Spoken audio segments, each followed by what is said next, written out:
তো hello viewers, সবাইকে brothers ডাক ফার্ম ইয়নের পক্ষ থেকে আন্তরিক ভালোবাসা ও স্বাগতম। তো ভাই, শীতের প্রপাত এতটাই বাড়ছে যে আসলে খামারে প্রচুর পরিমাণে কিন্তু এই কুয়াশার জন্য কিন্তু হাঁসের ব্যাপক হারে কিন্তু প্রবলেম হচ্ছে। তো কিছু করার নেই, যেহেতু আবহাওয়ার পরিবর্তন হচ্ছে, আসলে কিছু করার নেই। যেহেতু আল্লাহ তাআলা যেভাবে এলো পৃথিবী এলো পরিচালনা করতেছে, ঠিক সেভাবেই চলবে। আসলে আমার আপনার ইসেতে কোনো কিছু যায় আসবে না। তো হাঁসের জন্য একটু প্রবলেম হইতেছে, মানে তো এরকম কুয়াশাতে হাঁস ছাড়লে আসলে হাঁসের ঠান্ডা লাগার প্রবণতা বেশি। তো আল্লাহ তাআলার কৃপায় আমার হলো হাঁসের কোনো সমস্যা এখনও পর্যন্ত হলো দেখা দিইনি। তো চলেন আজকে কিছু কথা বলি আপনাদের সঙ্গে। তো আজকে কথা বলবো, আপনার ধরেন যে হাঁস খামারের শুরুতে একজন খামারি কীভাবে এলো প্রতারণার শিকার হতে পারে।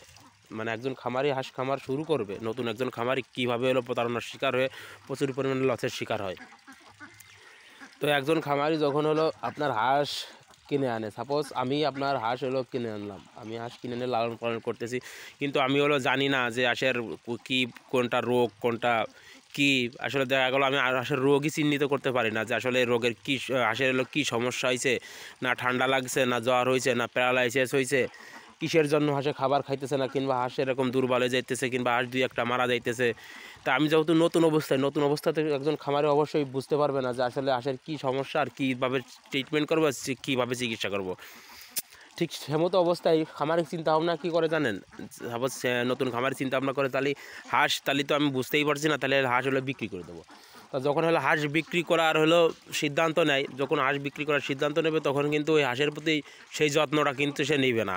সে কোনো ওষুধ মেডিসিন কোনো কিছুই কিন্তু করবে না। তার টার্গেট থাকবে কীভাবে আমি হাঁসগুলো সেল করব। তো খদ্দের এই এর সাথে যোগাযোগ করতে করতে আপনার 4 দিন 5 দিন সময় হয়ে যাবে, হাঁস আরও কিন্তু দুর্বল হয়ে যাবে। মানে হাঁসের প্রপার ট্রিটমেন্ট কিন্তু হচ্ছে না। তো হাঁস মারাত্মক ধরনের একটা ক্ষতির সম্মুখীন কিন্তু সেই খামারি হওয়ার পরে সে কিন্তু যদি হাঁসগুলো যদি সেল করে দিতে পারে তাহলে সে কিছুটা টাকা থাকে, আর যদি সেল না করতে পারে তাহলে তার পুরোটাই লস। তো যদি হাঁসগুলো সেল করে দেয়, তো যদি সেল করে দেয় হাঁস, যখন সেল করে, ধরেন আমার কাছে সেল করেছে, যখন আমি তাকে কোনো মাধ্যম ছাড়া কিন্তু এই হাঁস খামারে কিন্তু হাঁস বেচাকেনা হয় না। হয়তো বা কোনো পূর্ব পরিচিত না, হয়তো কোনো লিঙ্কের মাধ্যমে, কোনো ইউটিউবের মাধ্যমে, যে কোনো সাপোজ আপনাদের সঙ্গে যে আমার যে কমিউনিকেশন, হয়তো বা আপনারা আমার চিনেন জানেন। যদি আমি বলি যে আমার হাঁস বিক্রি করবো, হয়তো বা কেউ কোনো সহৃদয়বান ব্যক্তি যদি থাকে তাহলে কবে না যে হ্যাঁ আমি নিব, বা আমারে দেন হাঁসগুলো।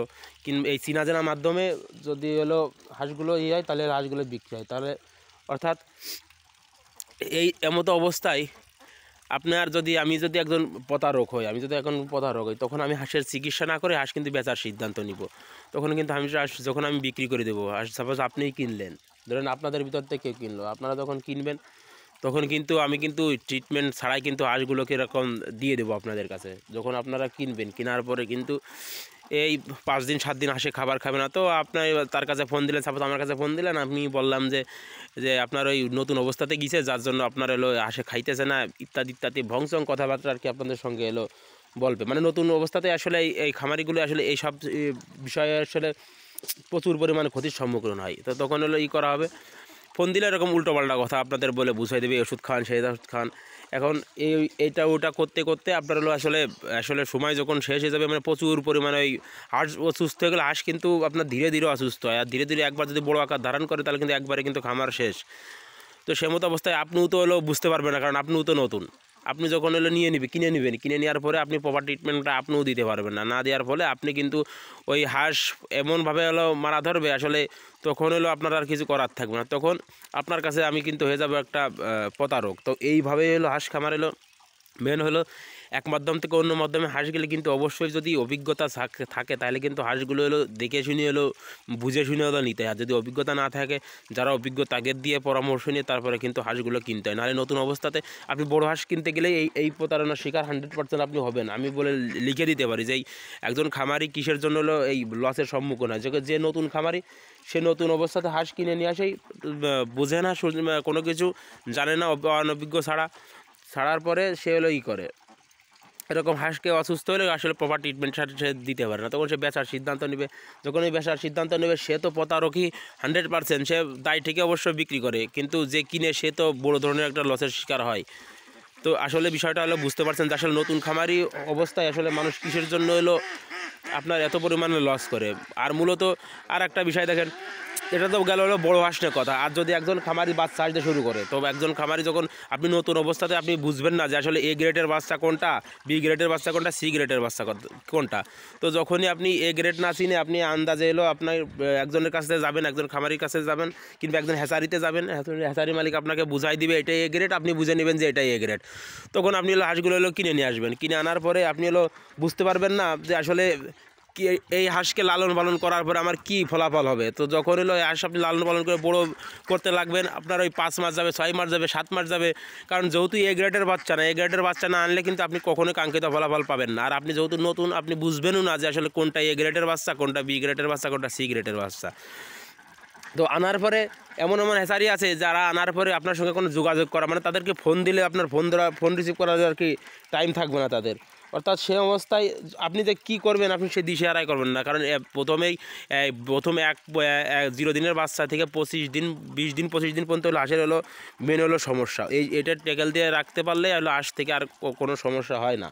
তো সে মতো অবস্থায় যখন আপনি নিয়ে আসবেন, তো এমতো অবস্থায় সে কিন্তু কোনো কিছু বুঝবে না। মানে হ্যাচারির লোক মালিক আপনার কাছে ফোনই দেওয়ার মানে ফোন দিবেন, আপনি যে একটা বিষয় শুনবেন জানবেন, আসলে তার ফোন ধরারই টাইম থাকে না। কারণ এরকম বাস্তবতার শিকার আমি নিজে হয়েছি, আমি জানি। তখন আপনি কিন্তু বুঝতে পারবেন না যে আসলে আমি কী খাওয়াবো হাঁসকে, আর কী ওষুধ দিব, আর কী মেডিসিন দিব। তো এইটা যখন হলো আপনি না জানবেন, তখন কিন্তু আপনি প্রচুর পরিমাণে কিন্তু উল্টাপাল্টা ওষুধ আপনি ব্যবহার করবেন। আপনি বুঝতেছেন না আসলে কী খাওয়াবেন। মানে এর ভিতরে হাঁস হলো বুডিং অবস্থাতেই আপনি ধরেন 400 বাচ্চা নিয়ে আসলেন, আপনার 300 বাচ্চা মারা গেলো, 100 বাচ্চা টিকলো, তাহলে আপনি কী পরিমাণে একটা লসের শিকার হইতে পারেন আপনি বোঝেন। তো হাঁস খামার আসলে নতুনরা যদি মানে এমন একটা হ্যাচারির থেকে বাচ্চা নেবেন যারা আপনার সঙ্গে সবসময় যোগাযোগ রাখতে পারে, যোগাযোগ রাখবে এবং সবসময় কথাবার্তা বলবে, তাইলেই কিন্তু হাঁস থেকে আপনি কাঙ্ক্ষিত ফলাফল কিন্তু পাবেন। আর যদি A grade, B grade, C গ্রেডের বাচ্চা যদি আপনি না চেনেন, একটা এ গ্রেড বাচ্চার ওজন থাকবে মিনিমাম হলো 45 গ্রাম, 45 থেকে 50 গ্রাম।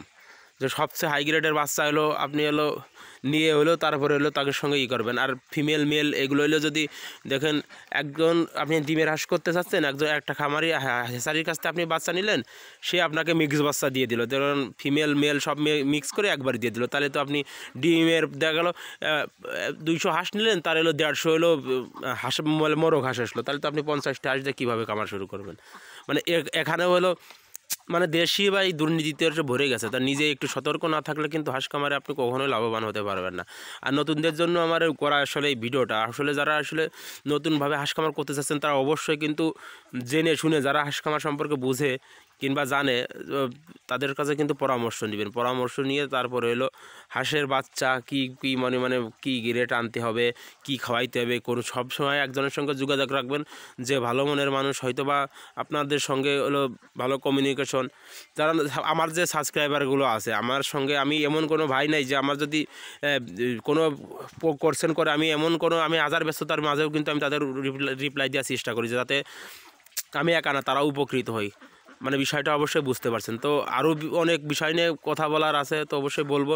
আসলে ভিডিও অনেক লম্বা করা, আমি এখন একটু ব্যস্ত আছি, ভিডিও লম্বা করার জন্য। তো অবশ্যই যদি আমার ভিডিওটা ভালো লাগে আর আমার চ্যানেলটা যদি ভালো লাগে, অবশ্যই সাবস্ক্রাইব করে আমার পাশে থাকবেন আর আমার জন্য দোয়া করেন ভাই। অবশ্যই যদি কোনো পরামর্শ দেওয়ার থাকে কিংবা নেওয়ার থাকে, অবশ্যই আমাকে কমেন্ট বক্সে নক দেবেন। আমি 100% আপনাদের কমেন্টের উত্তর দেওয়ার চেষ্টা করবো এবং আপনাদের কাছ থেকে অনেক কিছু আমার শিকার যদি থাকে, কোনো ভুল ত্রুটি যদি হয়, তো অবশ্যই ক্ষমা মার্জনের দৃষ্টিতে দেখবেন। আর অবশ্যই আমার চ্যানেলটা সাবস্ক্রাইব করবেন, শেয়ার করবেন, লাইক করবেন আর আমার পাশেই থাকবেন আর আমার জন্য দোয়া করবেন। তো ভিডিও আজকের মধ্যে এখানেই শেষ করব।